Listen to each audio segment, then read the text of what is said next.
that it's time to renew that vision. A very different world than one that dated of independent nation states who simply came together but could ignore essentially what was going on inside those countries. That day is over, thanks to Alan Locke. I think we've got to take it one step further. And we've got to say that, in fact, countries have responsibilities to their neighbors. And their neighbors are in every nook and cranny of the world. And I believe that that is going to become the debate of our generation. And it's one that I'm very happy to share with you. Thank you very much.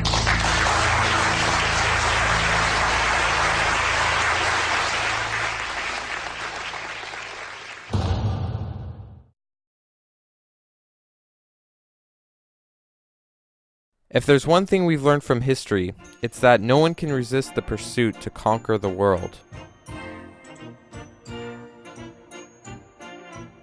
And as we know, history repeats itself. So how unrealistic is it to think that nothing has changed in the last few decades? And isn't it funny how all of these rulers were able to convince their people that they were the good guys? What's the most effective way of establishing a one-world government? Order out of chaos.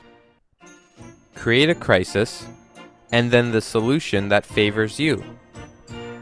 Take our deliberate economic crash, for instance. It's the worst in our world's history, but when you see how the monetary system really works, it's clear as day why the world banks just happen to be the ones to pick up the pieces. They're people we never voted for, but do attend secret meetings with our world leaders, bankers, media members, and corporate billionaires.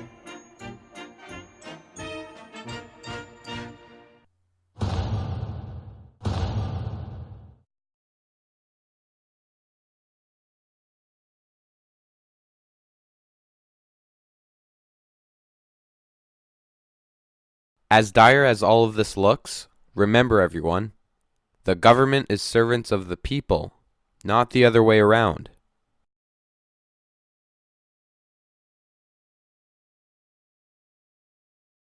They work for us. So do the patriotic thing and don't vote this coming election. As we've seen, it doesn't matter which way you go. Strategic voting or lesser of two evils, read the same thing on the ballot. Don't do it.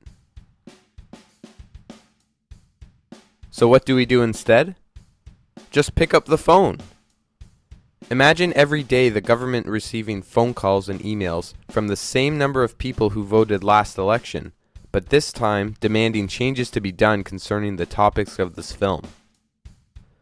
The government staff would be overloaded and will be forced to deal with the real issues. This would be true democracy. Not this. So call now.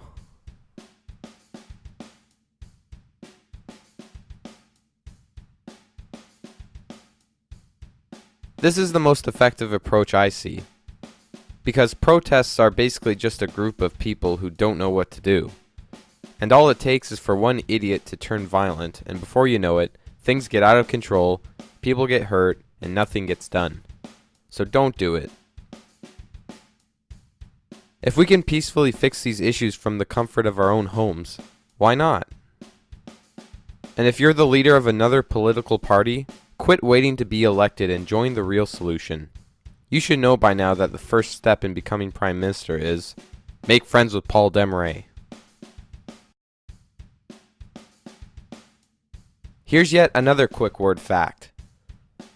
The word parliament, when broken up into its two French words, literally means speak and lie.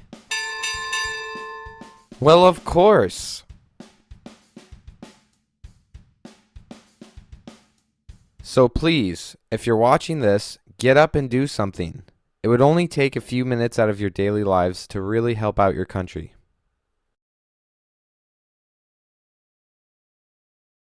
If you would like to support the people who brought you this film, there are numbers of ways to do so. Raise awareness. Spread this movie around. Burn copies of it, email the video, whatever you have to do. In fact, the Toronto Film Festival is right around the corner. Maybe a viewing there would be helpful. Or if you're the CBC or some other news agency, could you consider donating some broadcasting assistance to the youth of Canada that brought this film together? We seem to be doing your job anyway, so a little bit of help would be very appreciative. Or if you're in the law enforcement departments, please just remember who you're supposed to protect, and your job's to keep peace and protect us from evil, not to make a business from the misery of others. Maybe try to create some kind of substitutions for certain fines, where people could repay the debt with community service instead of dollars. At least then they're directly repaying the community. We also believe that people everywhere should be free from food and energy crises. With all the technology and hard-working people we have at our disposal, there's no reason why we should all be so reliant on the businesses that control our most basic necessities. We would like to see homes and farms debt-free and self-sufficient, so that families aren't at risk with or without the crises we may be facing.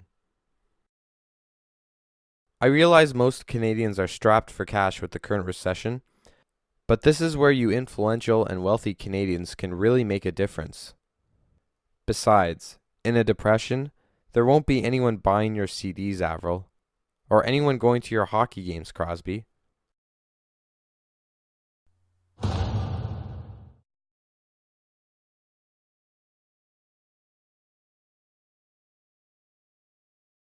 Well, Jim, if you don't want to help your own fans and country, have fun when hyperinflation hits and your piles of money that you love so much turn into piles of toilet paper.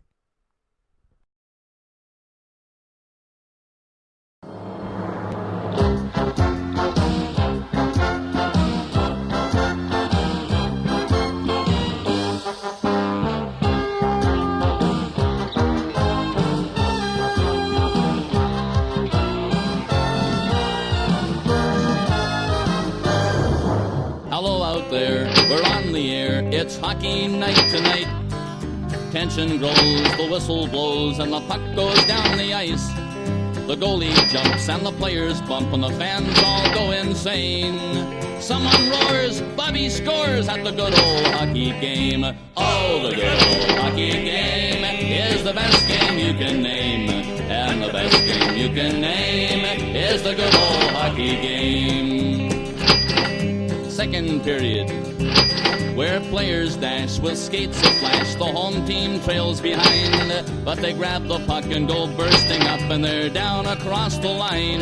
They storm the crease like bumblebees. They travel like a burning flame. We see them slide the puck inside. It's a 1-1 hockey game. Oh, the good old hockey game is the best game you can name. And the best game you can name is the good old hockey game. Third period, last game in the playoffs too. Oh, take me where the hockey players face off down the rink, and the Stanley Cup is all filled up for the champs who win the drink. Now the final flick of a hockey stick and a one gigantic scream. The puck is in, the home team wins the good old hockey game. Oh, the good old hockey game is the best game you can name. And the best game you can name is the good old hockey game.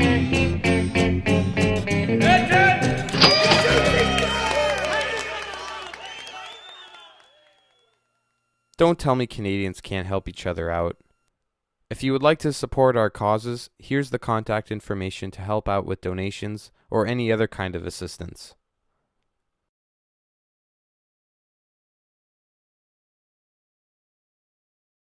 The bottom line is, if we do nothing, we could be in very serious trouble.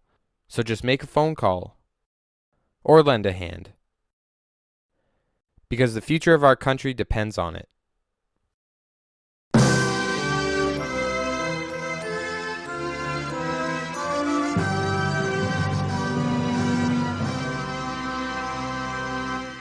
Oh, Canada, a broad and sold out land.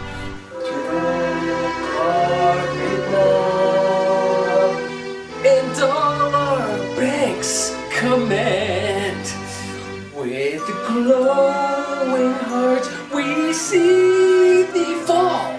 some true morality. From far and wide, oh Canada, We've lost our sovereignty. We ain't free state, baby. God keep our land. Hopefully debt-free. Oh, Canada, we have no dignity. Oh, Canada, what's left to stand?